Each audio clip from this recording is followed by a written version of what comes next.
नमस्कार विद्यार्थ्यांनो. स्वामी विवेकानंद अकॅडमी चिंचवड मार्फत सुरू केलेल्या MPSC फाउंडेशन कोर्स 2020 मध्ये आपण बोलत आहोत. मागच्या काही व्हिडिओमध्ये आपण काही महत्त्वाच्या विषयांवर जे लेक्चर्स दिले त्याप्रमाणे जो काही प्रतिसाद मिळतो आहे त्याबद्दल सर्व विद्यार्थ्यांचा मनापासून धन्यवाद. आज आपल्या या लेक्चर्समध्ये आपण निवडलेला जो विषय आहे त्या विषयाचं नाव आहे युरोपियन सत्ता. मागच्या व्हिडिओमध्ये आपण असं ऐकलं होतं की मोगल सत्ता काय होती, ती कशा पद्धतीने तिचं अस्तित्व भारतात सुरू झालं आणि तिचा अस्त कशा पद्धतीने होत गेला. आज आपल्याला युरोपियन सत्तांचा भारतात आगमन कसं झालं, त्या कशा पद्धतीने रूढ होत गेल्या आणि त्यातनं युरोपियन सत्तांपैकी ब्रिटिश सत्ता भारतात 1947 पर्यंत कशा पद्धतीने वाढत गेली याबद्दल आपल्याला जाणून घ्यायचं आहे. मग चला तर आपल्या आजच्या लेक्चर्सला सुरुवात करूया. तर मित्रांनो, या लेक्चर्समध्ये तुम्हाला तुमच्याकडे पेन आणि वही असणं गरजेचं आहे. मी ज्या पद्धतीने हे लेक्चर्स मांडण्याचा प्रयत्न करतो आहोत त्या पद्धतीने तुम्ही ते रेखाटण्याचा प्रयत्न करा. जर असा प्रयत्न जर यशस्वी झाला तर मला वाटतं की आजचं लेक्चर्स नक्कीच तुमच्या परीक्षेमध्ये महत्त्वाचं ठरू शकतं. आजचा आपल्या लेक्चरचा जो विषय आहे तो आहे युरोपियन सत्ता. विद्यार्थ्यांनो, भारत आणि आशियाबद्दल जर सांगायचं झालं तर आपण एक सुजलाम सुफलाम अशी आपली भूमी आहे. भरपूर मोठ्या प्रमाणात शेती आणि इतर जे काही नैसर्गिक स्रोत आहेत ते आपल्याकडे भरपूर मोठ्या प्रमाणात उपलब्ध होते. भारतात व्यापार करण्याबाबत जर सांगायचं झालं तर पूर्वी रोमन भारतीय व्यापारी करत होते, म्हणजे रोमन भारतात व्यापार करत होते आणि हे रोमन भारतातला माल युरोपमध्ये नेऊन विकत असत. पण मित्रांनो, हा जो व्यापार आहे या व्यापारामध्ये सर्वात मोठ्या प्रमाणात या रोमनांनंतर युरोपियांनी भारताकडे लक्ष देणं सुरू केलं आणि यातनं मोठ्या प्रमाणात व्यापारामध्ये क्रांती किंवा बदल घडून आले. यातले काही प्रसंग, काही घटना आपल्याला नमूद करायच्या, त्या लक्षात ठेवायच्यात आणि आपल्या MPSC परीक्षेमध्ये याचा उपयोग काय होऊ शकतो हे आपल्या परीक्षेच्या विभाग किंवा प्रश्नांच्या समन्वय कसा होऊ शकतो हे आपल्याला अभ्यासायचं आहे.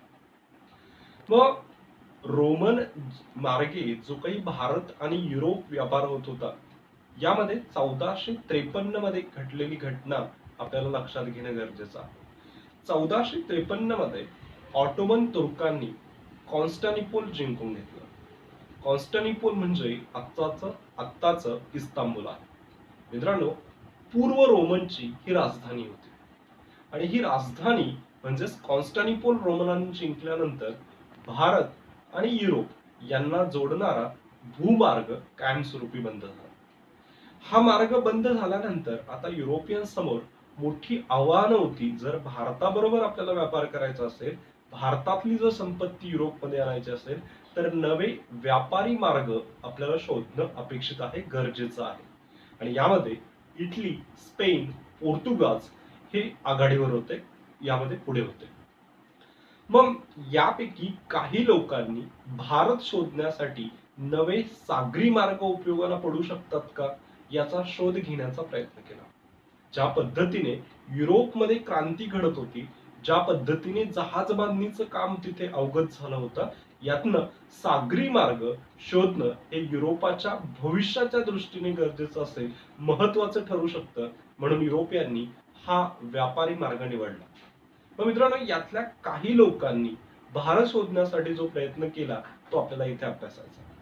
मग मित्रांनो, यातला पहिला व्यक्ती आहे बार्थोलोम्स डायस. या बार्थोलोम्स डायसने युरोपवरनं भारत शोधण्यासाठी प्रयत्न सुरू केला होता. हा पोर्तुगीज खलाशी आहे आणि ह्या पोर्तुगीज खलाशाने युरोपवरनं आफ्रिकेपर्यंतचा प्रवास पूर्ण केला. आफ्रिकेच्या अगदी दक्षिणेकडे टोकापर्यंत येऊन त्याने आपला प्रवास थांबवला आणि या टोकाला त्याने आशेचं भूशिखर असं नाव दिलं. मित्रांनो, याला केप ऑफ गुड होप असं पण म्हटलं जातं. मग डायसने आफ्रिकेचा केप ऑफ गुड होपचा शोध लावला असं आपण म्हणू शकतो. यानंतर जर आपण अभ्यास करायचं म्हटलं तर आपल्याला कोलंबसचा अभ्यास करावा लागतो. तर मित्रांनो, कोलंबस हा एक स्पेन खलाशी आहे. 1492 मध्ये या कोलंबसने युरोपवरनं केप ऑफ गुड होप पर्यंतचा प्रवास केला. पुढे तो प्रवास करत एका अज्ञात बेटावर जाऊन पोहोचला, आयलँडवर. आणि त्या बेटावर पोहोचल्यानंतर त्याला असं वाटलं की मी भारतात पोहोचलोय. मित्रांनो, ज्या प्रकारे कोलंबस ज्या मार्गाने गेला होता त्याच मार्गाने पुढे अमेरिको वेस्पुसी त्याप्रमाणे त्या बंदरावर जाऊन पोहोचला. अमेरिको वेस्पुसीने असं लक्षात आलं की हा भारत नाहीये, हा वेगळाच कुठला तरी प्रांत आहे. आणि म्हणून अमेरिको वेस्पुसी याच्या नावावरून 1492 मध्ये त्या बेटाला अमेरिका नाव देण्यात आलं. मित्रांनो, भारत शोधता शोधता अमेरिकेचा शोध अशा पद्धतीने लागला. म्हणजेच कोलंबस आणि अमेरिको वेस्पुसी या दोघांनी 1492 मध्ये या अमेरिकेचा शोध लावला. पुढे वास्को दी गामा बद्दल आपल्याला ऐकायचं. वास्को दी गामा हे पोर्तुगीज खलाशी आहेत. युरोप मार्गे ते केप ऑफ गुड होप पर्यंत पोहोचले.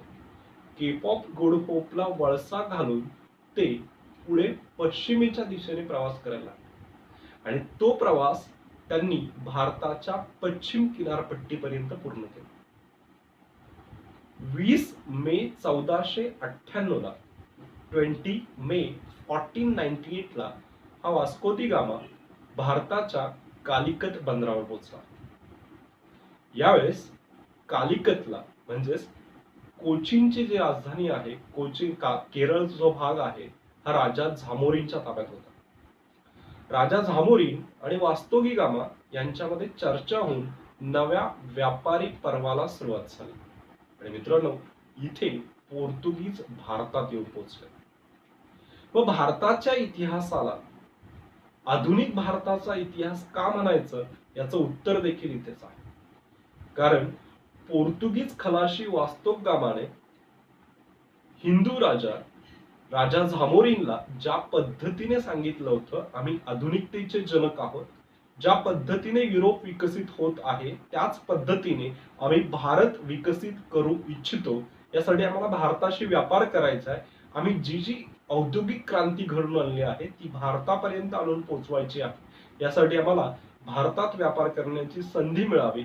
आणि यासाठी हा वास्को गामाने जो व्यापार भारताशी सुरू केला, या व्यापारातनं जो घडलेला इतिहास आहे त्याला आपण आधुनिक भारताचा इतिहास असं म्हणतो. म्हणजे भारताचा शोध कसा लागला हे आपण आता ऐकलं. मग मित्रांनो, यातल्या ही जी युरोपियन व्यापारी आहेत ते कशा पद्धतीने भारतात आले हे जर सांगायचं असेल, एक स्मॉल ट्रिक्स आहे, तुमच्या वहीमध्ये लिहून घ्या. PDF PDF फाईल असते, त्यामध्ये मी लिहिताना फक्त थोडस स्पेलिंग वेगळं सांगितलं. PDF म्हणजेच युरोपियन भारतात ज्या क्रमाने आले तो हा क्रम आहे आणि खूप साध्या पद्धतीने हा क्रम लक्षात ठेवू शकतो. भारतात पहिल्यांदा आले पोर्तुगीज, नंतर आले डच, नंतर आले इंग्रज आणि नंतर आले फ्रेंच. राईट, येते लक्षात? मग चला तर आपण प्रत्येक सत्तेचा थोडक्यात अभ्यास करण्याचा प्रयत्न करूया. मग यातली पहिली सत्ता आहे ती म्हणजे पोर्तुगीज. मगाशीच ऐकल्याप्रमाणे 20 मे 1498 ला वास्को दी गामाने भारताच्या कालिकत बंदरावर प्रवेश केला होता आणि इथून पोर्तुगीज सत्ता भारतात सुरुवात झाली. पण मित्रांनो, पोर्तुगीज वास्को गामा 1499 मध्ये भारतातनं पुन्हा गेला आणि तो गेल्यानंतर जो काही त्याला नफा झाला त्यातनं पोर्तुगीज भारताकडे अट्रॅक्शन जे आहे किंवा जे भारताकडे पाहण्याचा त्यांचा दृष्टिकोन आहे तो पूर्णपणे बदलला होता. मग वास्को दी गामा गेल्यानंतर पोर्तुगीजांनी आपली व्यापारी कंपनी तयार केली आणि या व्यापारी कंपनीतनं भारताशी व्यापार सुरू केला. मग पहिला पोर्तुगीज गव्हर्नर कोण? तर पहिला पोर्तुगीज गव्हर्नर आहे फ्रान्सिस्को डी अल्मीडा. या फ्रान्सिस्को डी अल्मीडाने 1505 ते 1509 या काळामध्ये भारताच्या पश्चिम किनारपट्टीवर आपली वसाहत निर्माण करण्याचा प्रयत्न केला, फॅक्टरी डेव्हलप करण्याचा प्रयत्न केला. आणि यानंतर जे आलेले पोर्तुगीज आहे यांनी भारतावर ज्या ज्या पद्धतीने पश्चिम किनारपट्टी आहे ती अधिक ताकदवर बनवण्याचा प्रयत्न केला. त्याचबरोबर पूर्व किनारपट्टीवरील पण महत्वाचा भाग आपल्या ताब्यात आणण्याचा प्रयत्न केला. मित्रांनो, या अल्मिडा नंतर अल्ब्रुक हे पोर्तुगीज गव्हर्नर होते आणि ह्या पोर्तुगीज गव्हर्नरनं भारतात आदिलशाहीकडनं गोवा जिंकून घेतलं आणि हे गोवा जिंकल्यानंतर पोर्तुगीजांचं भारतातलं सर्वात महत्वाचं ठिकाण बनलं ते म्हणजे गोवा. लक्षात ठेवा एक्झामसाठी, पोर्तुगीजांचं भारतातलं प्रमुख व्यापारी केंद्र हे कोचीन होतं आणि 1530 मध्ये हे कोचीन वरून गोव्याला हलवण्यात आलं आणि जवळजवळ 1956 पर्यंत जर आपण पाहिलं तर गोवा पोर्तुगीजांच्या ताब्यात होतं. याबद्दल आपण अधिक जाणून घेणार आहोतच, हे आपल्याला आतापर्यंत माहित असणं अपेक्षित आहे. मित्रांनो, पोर्तुगीजांनी आपल्या भारतामध्ये तंबाखू उत्पादन सुरू केलं. ह्याच पोर्तुगीजांनी आपल्या भारतावर कॅथलिक धर्माच्या प्रसारासाठी प्रयत्न केला. ह्याच पोर्तुगीजांनी 1556 मध्ये म्हणजेच 1556 मध्ये पहिली प्रिंटिंग प्रेस भारतामध्ये आणली. लक्षात ठेवा परीक्षेसाठी, पहिली प्रिंटिंग प्रेस 1556 मध्ये पोर्तुगीजांनी गोव्यामध्ये सुरू केली. भारतात आढळणाऱ्या औषधी वनस्पतींवर अभ्यास करण्यासाठी या पोर्तुगीजांनी एक संशोधन लॅबोरेटरी तयार केली आणि त्यामार्फत काम करायला सुरुवात केली. पोर्तुगीज भारतात कमी का व्हायला लागले किंवा पोर्तुगीजांची सत्ता कमी का झाली, यासाठी आपल्याला एका विशेष ट्रायंगलकडे लक्ष देणं अपेक्षित आहे. जगातला हा त्रिकोण खूप महत्वाचा आहे. या त्रिकोणाला 3 कोण जसे असणार आहेत त्या पद्धतीने युरोप, आफ्रिका आणि अमेरिका असा संबंध आपण सांगू शकतो. युरोपात उत्पादित होणाऱ्या वस्तू, सेवा आणि जहाज आफ्रिकेत आणून विकायचे. आफ्रिकेत या बदल्यामध्ये तिथले गुलाम, तिथले हस्तिदंत आणि तिथलं सोनं विकत घ्यायचं. गुलाम म्हणजे मित्रांनो तिथली निग्रो समाजाची जी लोक आहेत त्यांना विकत घ्यायचं आणि यांना अमेरिकेत जाऊन विकायचं. अमेरिका, वेस्ट इंडिज, उत्तर अमेरिका, दक्षिण अमेरिकेमध्ये चहाचे मळे आणि जी खनिज संपत्ती आहे या बदल्यात हा व्यापार व्हायचा आणि मळे आणि जी काही खनिज संपत्ती आहे ती युरोपला घेऊन जायची आणि यातनं भरपूर मोठ्या प्रमाणात युरोपियनना फायदा होत होता. या युरोपियनच्या या चक्रामध्ये पोर्तुगीज अग्रेसर होते आणि यामुळे भारतातलं त्यांचं लक्ष कमी कमी होत गेलं आणि इतर काही कारणांमुळे देखील पोर्तुगीज सत्ता हळूहळू भारतात कमी होत राहिली. यानंतर आपण जाऊयात डच सत्तेकडे. डच म्हणजेच युरोप मधलं हॉलंड. या हॉलंड मधल्या काही युरोपियांनी, काही व्यापाऱ्यांनी मिळून एक व्यापारिक गट तयार केला आणि या व्यापारातनं भारतात 1602 ला डच ईस्ट इंडिया कंपनीची स्थापना केली.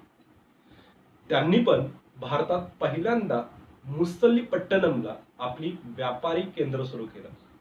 मुसल्लीपट्टनम मध्ये सुरू केलेली डचांची पहिली वसाहत किंवा पहिली फॅक्टरी त्यानंतर पुलिकत आणि नागापट्टनम या 2 महत्वाच्या ठिकाणी हलवण्यात आली होती. मित्रांनो, डच पण भारतात बऱ्यापैकी आपली सत्ता किंवा आपलं अस्तित्व निर्माण करत होते.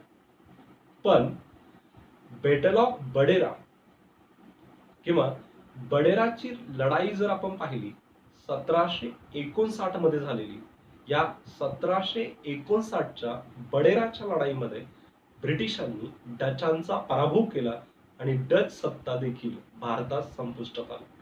डचांचं पण पोर्तुगीजांप्रमाणे त्या महत्वाच्या युरोपियन ट्रायंगलकडे लक्ष होतं, त्यामुळे भारतातलं लक्ष कमी पडत गेलं आणि त्यांचा पण भारतातली सत्ता हळूहळू कमी झाली.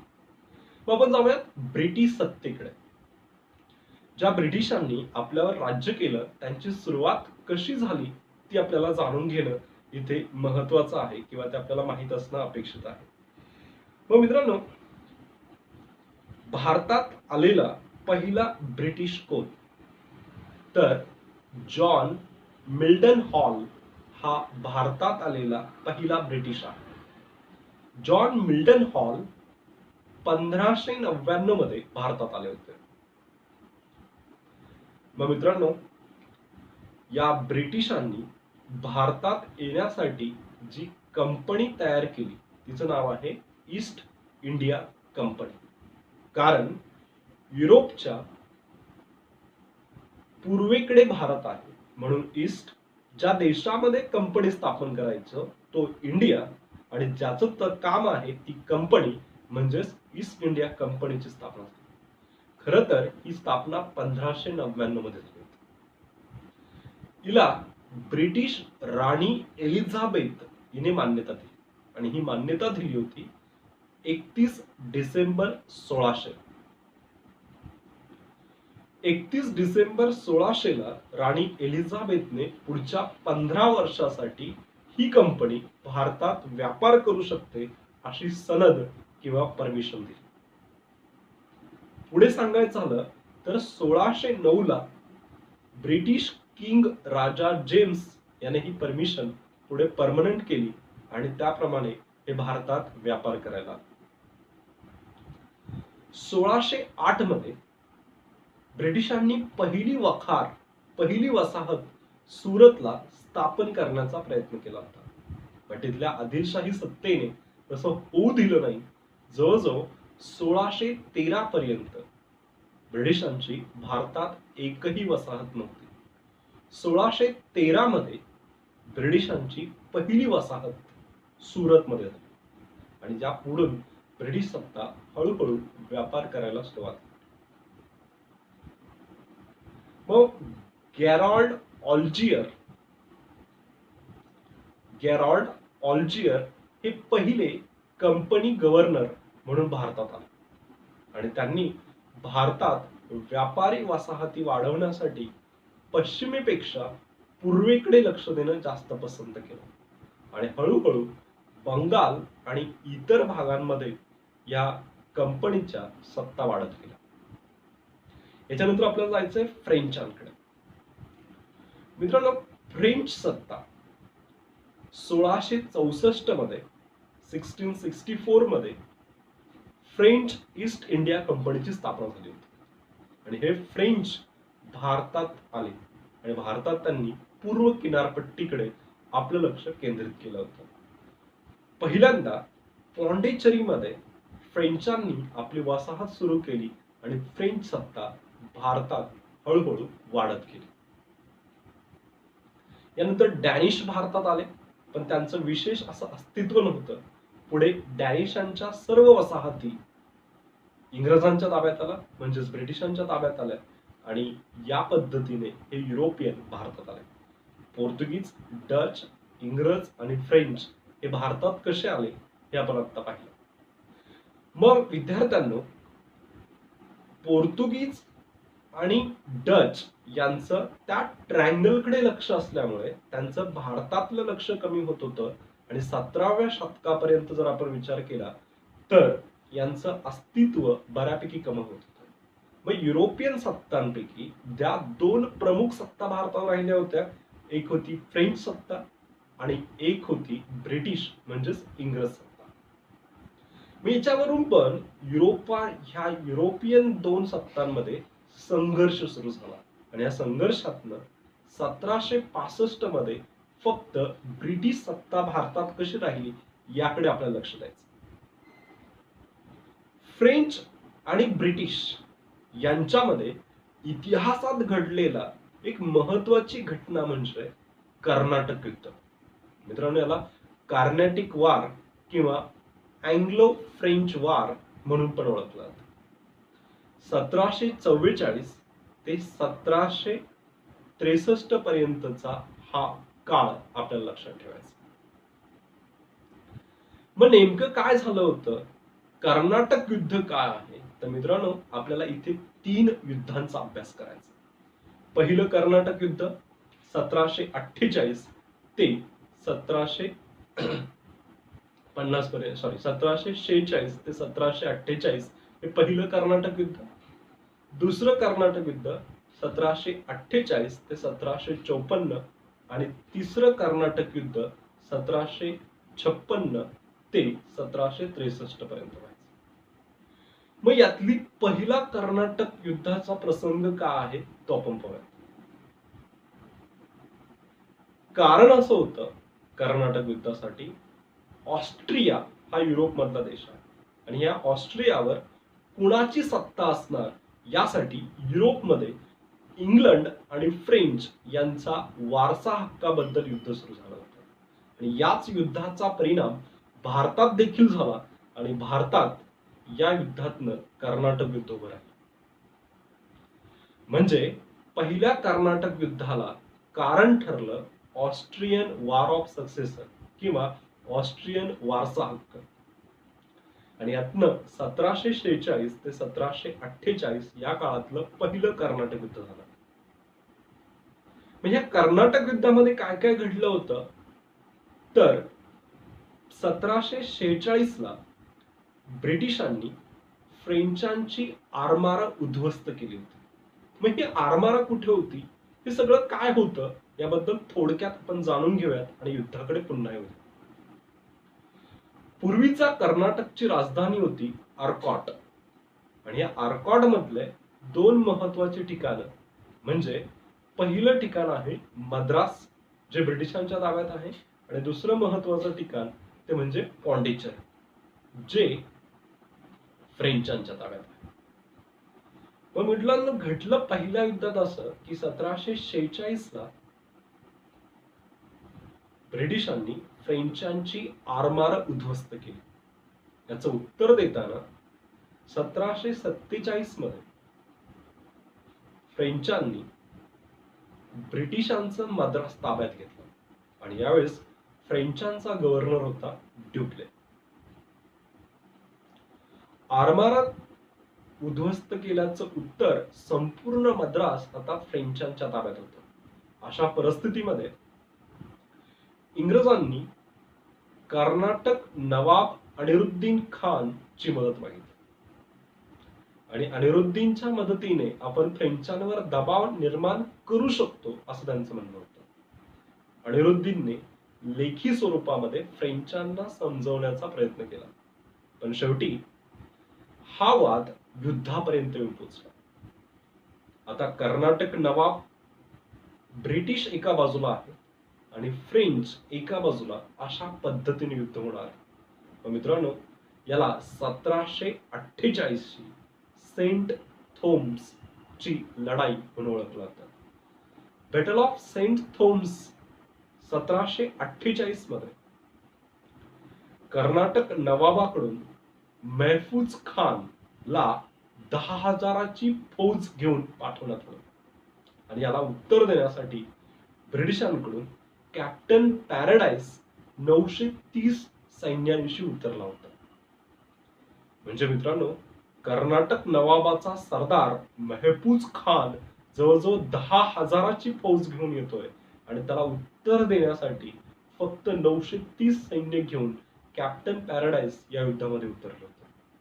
मित्रांनो या युद्धाचा थोडक्यात परिणाम सांगायचा झाला तर कॅप्टन पॅराडाइसने महफूज खानचा पराभव केला आणि या युद्धामध्ये फ्रेंचांची सरशी झाली.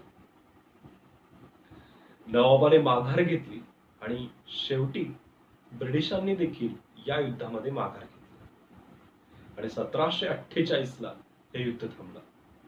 या कर्नाटकच्या पहिल्या युद्धामध्ये आपल्याला मंगलोर ट्रिटीने हे युद्ध थांबलं असं थोडक्यात सांगू शकतो.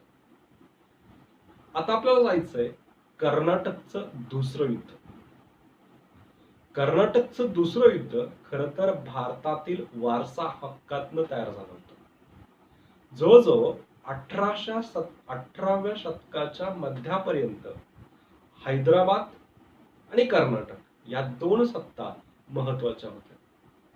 कर्नाटकचा नवाब आणि हैदराबादचा निजाम यावरनं आता इथे सत्ता संघर्ष सुरू होणार. कारण हैदराबाद निजाम उल मुल्क असफ जाह उर्फ चिंकित खान, नाव लक्षात आलं असेलच तुमच्या. निजाम उल मुल्क असफ जाह उर्फ चिंकित खान याच्या मृत्यूनंतर निजाम कोण बनणार यावरनं वाद निर्माण झाला होता. चिंकित खानचा मुलगा नासिरजंग की चिंकित खानच्या लहान मुलीचा मुलगा मुझफ्फरजंग? तिकडे कर्नाटकमध्ये काही वेगळं नव्हतं. कर्नाटक नवाब अनिरुद्दीनच्या विरोधात त्याचा सरदार चांद साहेब कर्नाटक नवाब बनण्याच्या इच्छित होता. त्याची इच्छा होती. फ्रेंच खर तर भारताच्या व्यापाराबरोबर भारताच्या राजकारणावर त्यांचं विशेष लक्ष होतं आणि यामध्ये ड्युप्ले अग्रेसर होता. ड्युप्लेनं मुझफ्फरजंग आणि चांद साहेब या दोघांना जवळ केलं आणि त्यांना तुम्ही तुमच्या सत्तेसाठी प्रयत्न करा, मी तुमच्या बरोबर असेल असं वचन दिलं. ब्रिटिशांनी देखील नासिरजंग आणि इकडे अनिरुद्दीनला मदत करायचं ठरवलं आणि यातनं हे दुसरं युद्ध सुरू झालं. या युद्धातल्या महत्वाच्या घटना सांगायच्या झाल्या तर 1749 ला अंबूरच्या लढाईमध्ये अनिरुद्दीन मारला गेला आणि चांद साहेब कर्नाटकचे नवे नवाब बनले. 1750 मध्ये नासिरजंग मारला गेला आणि मुझफ्फरजंग तिथे हैदराबादचा निजाम झाला. म्हणजे थोडक्यात सांगायचं तर फ्रेंचांची सरशी झाली होती. पण यातला एक महत्वाचा प्रसंग असा आहे, महत्वाची घटना अशी आहे, अनिरुद्दीनचा मुलगा मोहम्मद अली हे युद्ध सोडून पळून गेला होता. कर्नाटकमध्ये त्रिचलापल्ली हा एक किल्ला आहे आणि तो ब्रिटिशांच्या ताब्यात होता. त्या किल्ल्यामध्ये तो जाऊन लपला होता. मग फ्रेंच आणि कर्नाटक नवाब चांद साहेब त्याला पकडण्यासाठी या त्रिचलापल्ली किल्ल्याला त्यांनी वेढा टाकला होता. जवळजवळ 6000चं सैन्य या किल्ल्याभोवती होतं. या युद्धामध्ये अजून तरी ब्रिटिश आले नव्हते किंवा आपल्याला दिसले नाही. याचं कारण असं फ्रेंचांची सरशी आहे. ब्रिटिशांचं नेतृत्व होतं रॉबर्ट क्लाइव्हकडे आणि रॉबर्ट क्लाइव्हने एक अल्टिमेट प्लॅन केला होता. तो अल्टिमेट प्लॅन असा होता, ज्यावेळेस चांद साहेब आणि फ्रेंच त्रिचलापल्लीला होते तेव्हा कर्नाटक राजधानी त्यांनी जिंकून घेतली.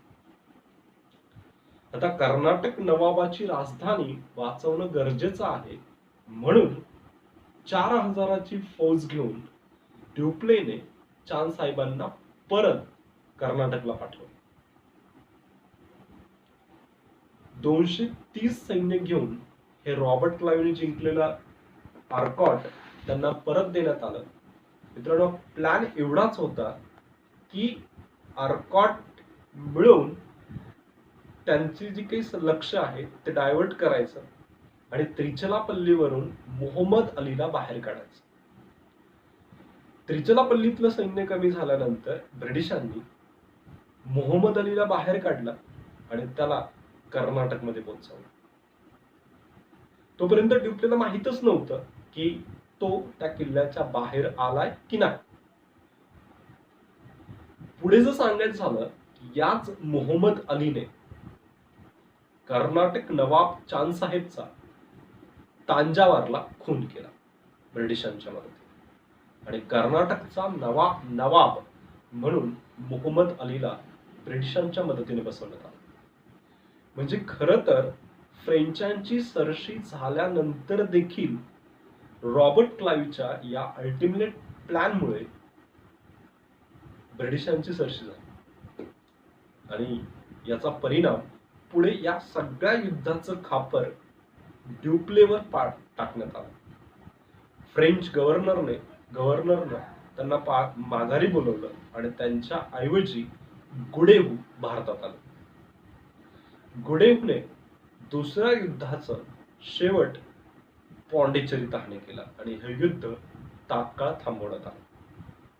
मग मित्रांनो, कर्नाटकचं दुसरं युद्ध वारसासाठी म्हणजेच गादीवर कोण बसणार यावर होतं.